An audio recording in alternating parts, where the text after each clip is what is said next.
මම බදුල්ල පස්සර බදුල්ල මගේ ඇඟට මේ මල්ලගේ පරාණකාර දෙන්නෙක් බන්ධනය කරලා තින කියලා හැමෝම බලන හැමෝම කියනවා. ඔව් ඒ කියන්නේ හැමෝම බලන ඔයා ලෙඩ රෝග නිසා සුව කරගන්න ගිය කට්ටාඩියෝ නැත්තම් දේවාල වල කිව්වා මලගේ දකින්න ඕන කෙනෙක් කියනවා ඔයාගේ ඇඟට මල්ලගේ පරාණකාර දෙන්නෙක් බන්ධනය කරලා තිනවා ඉක්මනට දෙන්නෙක් බන්ධන කරලා තිබුණා.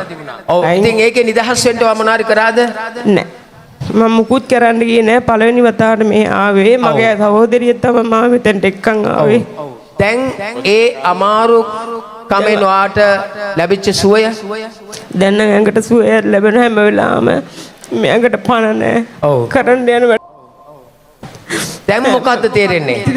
ඇඟට ටිකක් සුවේ දැනෙනවා. දැන් සුවේ තේරෙනවා. දැන් ඔයාට හිතට ශක්තියක් තේරෙනවද? තේරෙනවා. හැමදේම කරගන්න පුළුවන් කියලා හැඟෙනවද? පුළුවන් ඇඟ අත කකුල් දෙකේම ඔක්කොම හිරි වැටලා මට මේ හැම දෙයක්ම දැනෙන්නේ නැති වෙන්න වැඩ කරලා තිබුණේ. ඔව්.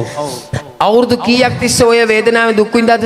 අවුරුදු 5ක් විතර. අවුරුදු 5ක් ඔයාගේ ඇඟේ කකුල් වල ඉරි වැටෙනවා, ඇඟට පණ නැහැ, මොකුත් කරගන්න හිතෙන්නේ නැහැ. දැන් ඔයාට මොකද්ද දැනෙන්නේ? දැන් ඇඟට සුවයක් දැනෙනවා. ඇඟට සුවේ දැනෙනවා.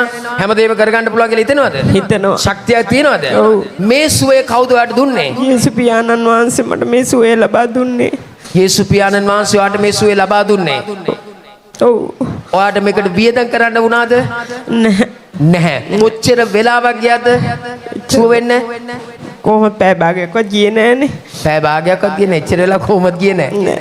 හරි අපි අත්පොලසන්නාදය දෙමු දෙවියන් වහන්සේට.